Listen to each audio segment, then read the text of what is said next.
Good morning, everyone. It's New Every Morning, and I am your host, Tim Koger. I am your producer and director of It's New Every Morning. I do it all here at the station, better known as my family room, my office, my man cave. You see the West Virginia stuff behind me. Good morning, everyone. It's great to be back with you again here on Friday. It is March 20th, and we're getting through March really quick. And let me put on my producer hat and bring down the music. How's everybody doing this morning? I hope I have some morning warriors with me this morning. It is 7:30. I noticed there's several things different today than Monday. Number one is it's brighter outside today than it was Monday. As I look outside, I can actually see out there. The sun is coming up. It looks like a pretty clear day. I don't know if it's supposed to be clear, but I think it's supposed to be a pretty nice day here in central West Virginia. I think I'm not going to be in central West Virginia. I have a long trip planned today. I'll be going over into the mountains of West Virginia, almost all the way to Virginia in an area that I need to go visit. Good morning, everyone. This is podcast number 75, and we're just zipping right along. We will be moving to YouTube. My plan is the first week of April right now. So some other things that have changed is I got a haircut. I don't know if you remember what I look like. Good morning, Lisa. Nice to have you along. I don't know if you remember what I looked like when last you saw me, but I was pretty shaggy. I don't procrastinate very many things in life, but one of them is getting a haircut. It doesn't seem to be much of a priority in my life frequently, and because of that, it just doesn't get done. But I eventually get around to it, which was this week. I actually took a day this week and worked out of my office and did some things that I need to get done, one of which was get a haircut. So anyway, moving right along. Today's a very important day. Spring officially starts today. In case you thought spring had already started or whatever, it didn't feel like spring earlier this week. I had a very interesting trip this week, traveling on the day that we got all the snow, and I happened to be traveling to Williamson, West Virginia. If you don't know where that is, it's across a little river from Kentucky, and right down the road from Virginia, right close to the most southern part of West Virginia, and it was a trip. It would blizzard for a while, and then it would clear off for a while, and then blizzard for a while. It was an interesting trip. But officially at 10:46 a.m. this morning, spring will start. Okay, so by 11 a.m. you will be in the spring, and certainly by the time lunch comes around. So that will be pretty nice. I got some stories here that I like. I hope you guys like. I have a quote from Thomas Sowell. Thomas Sowell is one of my favorite people to read. I think he's one of the genius thinkers of our time, and he has some great insights, and this is a quote from him. And I quote Thomas: "We seem to be getting closer and closer to a situation where nobody is responsible for what they did, but we are all responsible for what somebody else did." Yeah, and that seems to be true. It seems like nobody's responsible for what they're doing, but we're all held accountable for what someone else does. And yes, woohoo indeed, Lisa. I am so excited about spring. It has been a long winter, I think. Now, for people that love winter, it may not have been long enough for you, but I was ready to end it before this week, and then I picked out the snow day to make the longest trip of my week. So I don't know what I was thinking. But anyway, I don't have very many stories today, but I like the ones that I have. And I have some serious stuff. I have some fun stuff. So anyway, Don't forget, I have a Facebook page called It's New Every Morning. If it gets to the amount of subscribers that I need, then I will stay on Facebook Live. It has not got there, and so they won't let me do a live there. I don't want to continue to do it on my personal Facebook page, so I'm probably just going to move it to YouTube, which I'm doing other things in YouTube. I've already started a YouTube channel there called It's New Every Morning, where I put all these podcasts, and they stay there for eternity. I don't know exactly how long, but forever as far as I know. So if you want to go back and watch one that you missed or one that you liked that you want to see again, I'm trying to list them all on there and put some verbiage in it so you can recognize it. I also started another page there that I've got one video on, and my first video went over 1,000 views. So that was pretty cool. And it was how to open a stubborn jar lid. It's a short, so it's like 40 seconds long. So that's the process I use when I have a jar that won't open, and it works great. It's on there. It's already had, like I said, over 1,000 views in like 2 days. I put it up like a week ago or 2 weeks ago or whenever. I'm getting ready to put some more videos on there, some helpful hints. The name of that channel is Tim Koger is Here to Help. That's the name of it. So I'm going to try to put some helpful stuff on there. Let's get started today. In 1964, the Surgeon General, which many people listening may not have been alive in 1964, I was. In 1964, the Surgeon General started talking about the dangers of smoking, putting out information. And at that time, 40% of Americans smoked cigarettes, right? 1964. Now, by 2024, that number had dropped to less than 10% for the first time ever. Okay, it dipped under 10%, just barely. But what is astonishing to me is that it took 60 years to go from 40% to under 10%. And the reason, I mean, we're talking about 60 years of warnings that this stuff will, hey, good morning, Janet. Happy spring indeed. I mean, it took 60 years to get people from 40% to 10%. Now, what that means is, 60 years, that means that most of the people, not all the people, obviously, but a lot of the people, most of the people, certainly the majority of people that are smoking today weren't born when they started warning you that smoking was bad for you. That's a sobering thought to me, and it's sad. And I'm glad we're under 10%. I've never smoked, and I'm not. In no way am I putting down people that smoke. That's a personal choice, like many other things that people do. But just to understand that the consequences are, it's not healthy for you in a lot of different ways. And hopefully the young people of today are not smoking as much, which is true. Problem is they're vaping, which is, I won't get into that debate, but that's not really good for you either. So let me ask you a question. How do cats seem to always land on their feet? You've heard it all the time. You've seen it. You've seen cats, they seem to always land on their feet. Good morning, Donna. Nice to have you along.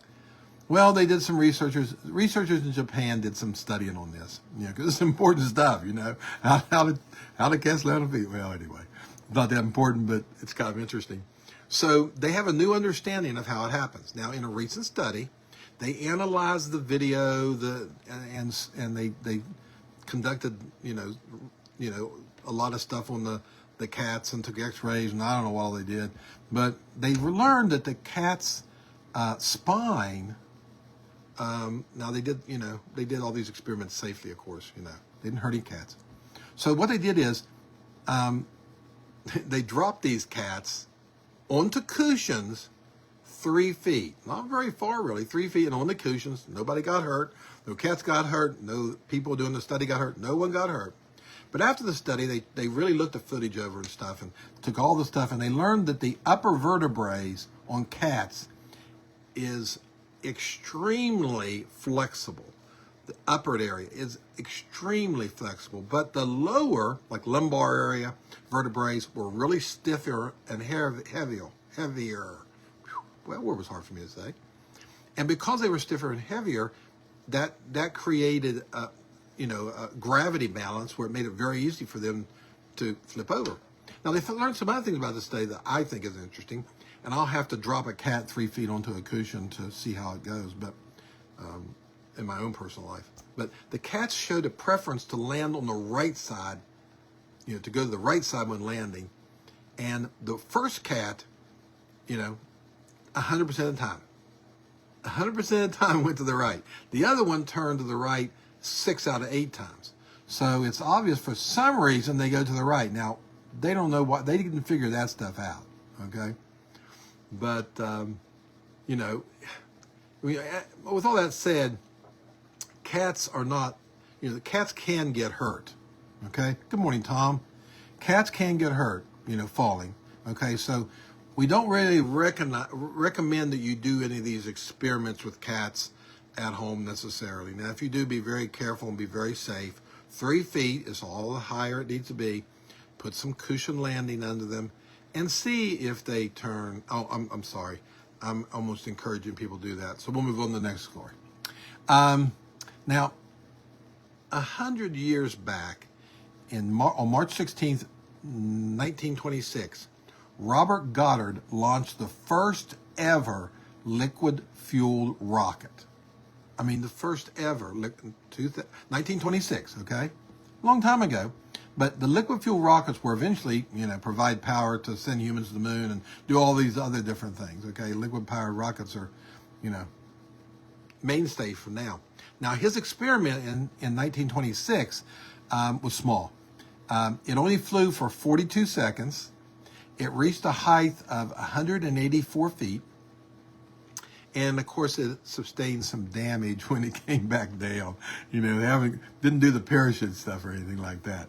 And so really, by this experiment, it created more doubters than people that believed in it, okay? But the people that saw the potential there, people saw through it, people that had vision, they're the ones that said, you know what? I mean, it only went 184 feet. It only lasted 42 seconds, just like the Wright brothers when they're short flight. But that's the beginning. That's how things start. Today, hundreds of rockets are launched each year with liquid stuff. So Robert Goddard, 1926, that's when it all happened. He's not as popular as the Wright brothers for flying, but it's pretty neat that they have figured that stuff out. Okay. So like I said, I don't have a lot of stories today, and I got one here that I absolutely love, and I read an article about this, and I put some information together. I organized the information a lot different and added some of my own words that I think are good. That's the reason I added them, and organized it so it would sound a little different than it did in that article. In fact, it sounds a lot different, but some of the verbiage is theirs. So in the late 19th century, Germany dominated the global trade of toys, the toy trade. Germany was where the toys were made. And one of these toys was a building block set. Now, these building blocks, also known as anchor stone building sets, were a lot different than what we see today as building blocks because they weren't wooden. They were not wooden like we see today. Most building blocks today are wooden. I mean, I guess there's some plastic ones, but most of them are wooden. I mean, at least there have been. Now, more recently, they've been doing plastic. But anyway, I regress. They were made of compressed quartz, sand, chalk, and linseed oil pressed into geometric forms and colored. So they had different colors. They were tinted with colors. Now, in the hand, when you held one, it felt like a masonry brick. I mean, it was made out of that type of stuff. It wasn't made out of wood. It felt like a real brick. And with patience, a child could build arches and towers and elaborate things that resembled real buildings because, it was a real building type thing. And they were, really the most systematic design, thing like that for children. Before that, most children's toys were to play with. But this was a little bit different. I mean, it was still to play with, but in a different way. Now, these anchor boxes were one of the earliest systems established to model, later toys. You know, I mean, they were like the beginner of this, but they certainly weren't the end. I mean, you know, Tinker Toys, if you've heard of Tinker Toys, and you know they were around years ago. Lincoln Logs, which are still around, but were around when I was young, and of course the more modern Legos. You know, all these were you know, the basic ideas that those came from was from the Germany thing. Now the standard collections, you know, it allowed children to learn and explore structure and balance and, you know, building. But during that time, Germany would export mechanical tools. I mean, they were the toy hub of the world. Mechanical tools, model trains, that's where they started. Scientific kits, that's where they started. Just educational play sets, a lot of that kind of stuff started in Germany. And of course, department store chains in America loved that stuff, and they stocked all this stuff big time. And of course, that probably brought the idea of people in America to say, hey, you know, if they can build those in Germany, they can build them here, because we've always been creative people here in America. And so we saw later that a lot of toys were made in America, but the beginning was really Germany. Now, anchor stone building sets were part of the time that marked an important turn in the history of play, because really for the first time, kids were playing constructively instead of just play. But that wasn't the only thing that changed during that time. Okay? Albert Einstein was born in Germany in 1879, and he spent his entire life, everybody knows who Albert Einstein was, or at least I hope everybody does. He spent his life learning how the universe was built, its hidden order, its, you know, systems, its strange ways of doing space and time. I mean, he spent his whole life doing that. Long before Germany's theory of relativity that Einstein did, long before that, way before he became a legend, geometry entered into his life at a young age with building blocks. Yeah, he was an expert building block man. He had them at a very young age, and he loved them. And that helped to form Albert Einstein into the man he became and the legend that he came.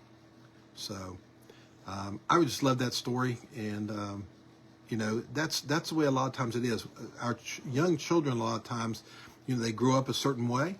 And, you know, the things that they are exposed to at a young age will shape their life. Unfortunately, some kids are exposed to bad things at a young age. But if you can get your children or grandchildren or great-grandchildren exposed to things that they really love and they really like, I'm sure a lot of architects start out building blocks.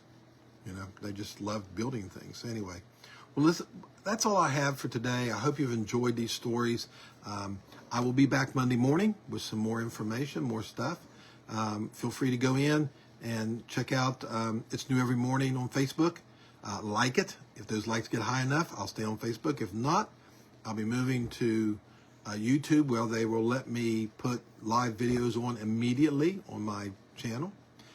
Check out It's New Every Morning there, or you can like it on YouTube. And also, Tim Koger is here to help. We'll be adding videos this weekend to that channel on YouTube. I love YouTube. I got lots of stats on YouTube, but I'll give you one real quick. Had no plan to do this, but I heard on a video that 2.3, I think is the number, billion people use YouTube every month. That is 1/3 of the world population is on YouTube every month. That is an amazing stat. That's how big YouTube is. And I think it's in like 100 different languages. And I mean, it's crazy how big YouTube is. And so I'll be moving to YouTube. I'm already moving to YouTube, and I'll continue to move that direction. Be blessed. Have a great weekend. I will see you Monday morning at 7:30 a.m. Bye-bye.